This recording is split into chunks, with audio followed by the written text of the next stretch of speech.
আসলে যে তালিকাটা হয়েছে খুব অল্প সময়ের মধ্যে করতে হয়েছিল, কারণ সময়টা খুব সীমাবদ্ধতা ছিল। জুন মাসের মধ্যে দিতে দেওয়ার মাত্র 7 থেকে 10 দিন প্রশাসন সময় পেয়েছিল। এর মধ্যে করছে কিছু ভুলভ্রান্তি হয়েছে, আমিও জানি। সেই যেগুলো ভুলভ্রান্তি আছে একই পরিবারের অনেকজন, সেগুলো সব স্থগিত করা হয়েছে। ইতিমধ্যে আমি ডিসি সাহেব বা টিএনওদের সাথে কথা বলেছি, সেগুলো যাতে স্থগিত করা হয়। আর ওই স্থগিতের অংশটুকের থেকে যেটা যারা পায় নাই তাদেরকে যারা দেওয়া যায়, আর নতুন করে তালিকা করা এখন আর নতুন ভাবে সম্ভব না।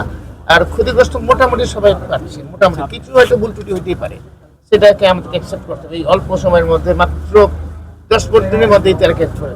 আমার একটা প্রশ্ন ছিল যে আপনি যখন ক্ষমতায় ছিলেন, আপনার মধুবন মোহনগঞ্জ খালের জন্য উন্নয়নমূলক অনেক কাজ হয়েছে, কিন্তু বিগত সরকার যখন ছিল আওয়ামী সরকার, তেমন উন্নয়নমূলক কাজ আমাদের চোখে পড়ে নাই।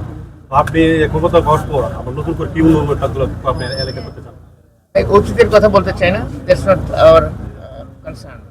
আমরা অতীত নিয়ে ঘাটতে চাই না, আমরা বর্তমানে এবং ভবিষ্যৎ নিয়ে ঘাটতে চাই। এখানে আমাদের উন্নয়ন কার্যক্রমের জন্য তো নিয়ে আসছি মাননীয় মন্ত্রী, আমাদের প্রতিমন্ত্রী, পানি সম্পদ মন্ত্রী। ওনাকে দিয়ে আমরা হাওড়ের মধ্যে মাছ ছাড়ছি, আপনারা যেটা উনের কথা শুনেছেন।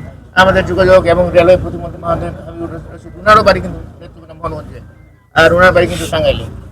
ওনারা আসছেন, ওনাদেরকে উন্নয়নের জন্যই তো নিয়ে আসছি। এবং ওনারা ইনশাআল্লাহ তাআলা আল্লাহ রহমতে যে উন্নয়নের কাজগুলো যেগুলো বাকি আছে, যেগুলো এখনো হয়নি, সেগুলো প্রত্যেকটা ধাপে ধাপে ইনশাআল্লাহ। আপনারা জানেন আমাদের অর্থনৈতিক অবস্থা খুব একটা খারাপ অবস্থা রেখে গেছে আমাদের আগের সরকার।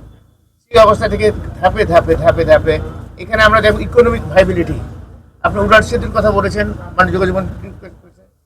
উড়ার সেতুটা আমিও জানি, এটা আমারও ডিমান্ড, কিন্তু ইকোনমিকের ভাইবিলিটি না থাকে, এটা ইনভেস্টমেন্ট প্লাস ভাইবিলিটি, এই দুটাকে যদি সমন্বয় না করা যায়, তাহলে কিন্তু এটা তো দেশের মুসিবত, আপনি নিজেই বুঝেন। ওই অনুযায়ী সকলে কাজ আমরা করছি। ধন্যবাদ।